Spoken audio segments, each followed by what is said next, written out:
త్రిదశ rice అన్నింటికీ దగ్గరగా మీ మనసుకి మరింత దగ్గరగా Tridasha rice where life shines. Breaking news. Chhattisgarh Sukma జిల్లాలో మావోయిస్టులకు భారీ ఎదురుదెబ్బ తగిలింది. అటవీ ప్రాంతంలో మావోయిస్టుల అక్రమ ఆయుధాల తయారీ ఫ్యాక్టరీని భద్రతా దళాలు ధ్వంసం చేశాయి. ఘటనా స్థలంలో 8 సింగిల్ షాట్ రైఫిల్స్తో పాటు భారీగా ఆయుధాలను స్వాధీనం చేసుకున్నారు.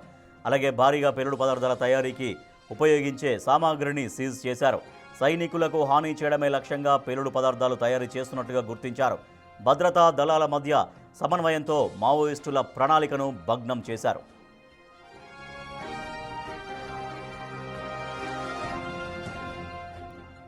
ఛత్తీస్గఢ్ సుక్మా జిల్లాలో మావోయిస్టులకు భారీ ఎదురుదెబ్బ తగిలింది. అటవీ ప్రాంతంలో మావోయిస్టుల అక్రమ ఆయుధాల తయారీ ఫ్యాక్టరీని భద్రతా దళాలు ధ్వంసం చేశాయి. మనం చూస్తున్నాం అక్కడ పోలీసు బలగాలపైన టార్గెట్ చేయడం కోసంగా వాళ్ళు అనేక ఆయుధాలు సమకూర్చుకున్నారు. ఆ ఆయుధాలను మొత్తం కూడా స్వాధీనం చేసుకున్నారు పోలీసులు. మా ప్రతినిధి భాస్కర్ మరింత సమాచారం ఇస్తారు. భాస్కర్, ఈ సమాచారం ఎట్లా తెలిసింది? అక్కడ ఒక తుపాకుల తయారీ జరుగుతోంది, పోలీసులను టార్గెట్గా ఈ రకంగా అక్కడ ఫ్యాక్టరీ ఉంది అన్నటువంటి విషయం ఎట్లా పోలీసులకు తెలిసింది? ఆపరేషన్ ఎట్లా జరిగింది ఇది?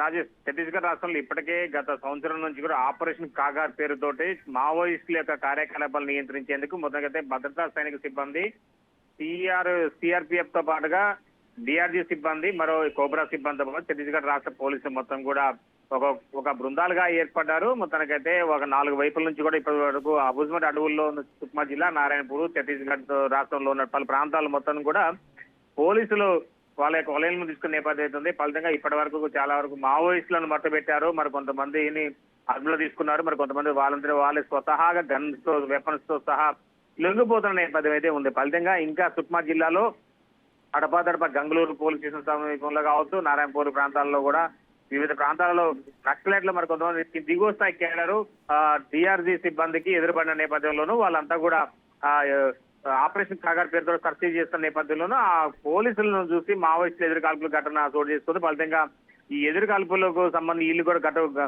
ధీటుగానే పోలీసులు జవాబు చెప్తున్న నేపథ్యం అవుతుంది. కానీ విశ్వసనీయ సమాచారం, పట్టుబడినటువంటి మావోయిస్టులు ఇచ్చిన విశ్వసనీయ సమాచారం మేరకు ఛత్తీస్గఢ్ రాష్ట్రంలో సుక్మా జిల్లాలో ఇక ఈరోజు ఉదయం నుంచి ఆపరేషన్ కాగార్ పేరుతో సర్చ్ నిర్వహిస్తున్న నేపథ్యంలోనూ ఆ సమీపంలో ఉన్నటువంటి సుక్మా జిల్లాలో అడవి ప్రాంతంలోనూ ఒక్కసారిగా నక్సలైట్లకు సంబంధించి భారీ డంపు ఛేదించిన నేపథ్యం ఉంది. ఒక 8 రైఫిల్స్ తో పాటుగా మరికొన్ని విలువైనటువంటి పేలుడు పదార్థాలతో పాటు సింగిల్ షాట్ రైఫిల్స్ తో పాటుగా 8 సింగిల్ షాట్స్ రైఫిల్ తో పాటు ఆయుధాలు, మొత్తంగా ఆయుధాలు తయారు చేసేటువంటి యంత్రాలతో పాటు తుపాకీ విడిభాగాలు, పెద్ద మొత్తంలో పేలుడు సామాగ్రి మొత్తం కూడా పోలీసులు ఛేదించి వాటన్నిటిని కూడా గుర్తించిన నేపథ్యం ఉంది. ఫలితంగా విలువైనటువంటి కీలకమైన సమాచారం సైతం కూడా రాబట్టారు.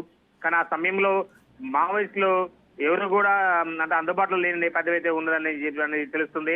అయితే ఈ మావోయిస్టులు పూర్తిగా వాళ్ళ యొక్క అంటే నక్సలైట్లపై నక్సలైట్ యొక్క ఉనికిని చాటుకునేందుకు భద్రతా సైనిక సిబ్బందికి హాని కలిగించే విధంగా వాళ్ళ యొక్క యంత్ర సామాగ్రిని తయారు చేసే విధానంతో పాటుగా మరి కొన్ని సంఘటన అంటే హింసాత్మక సంఘటనలకు పాల్పడే విధంగా వారి వ్యూహం ఉందనే పనిలో భాగంగానే వీళ్ళందరూ కూడా వీటన్నిటిని కూడా ముందే స్వాధీనం చేసుకొని ఎలాంటి ప్రాణ నష్టం లేకుండా ఛేదించే నేపథ్యం ఉంది. Rajesh, right, thank you Bhaskar. Chhattisgarh Sukma జిల్లాలో మావోయిస్టులకు పెద్ద ఎదురుదెబ్బ తగిలింది.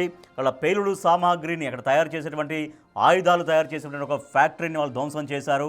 అక్కడ పేలుడు పదార్థాలు స్వాధీనం చేసుకున్నారు. కొంత ఆయుధాల తయారీ కోసం కావాల్సినటువంటి ఆ ముడి సరుకును కావచ్చు, ఆ మెటీరియల్ని మొత్తం కూడా పోలీసులు స్వాధీనం చేసుకున్నారు.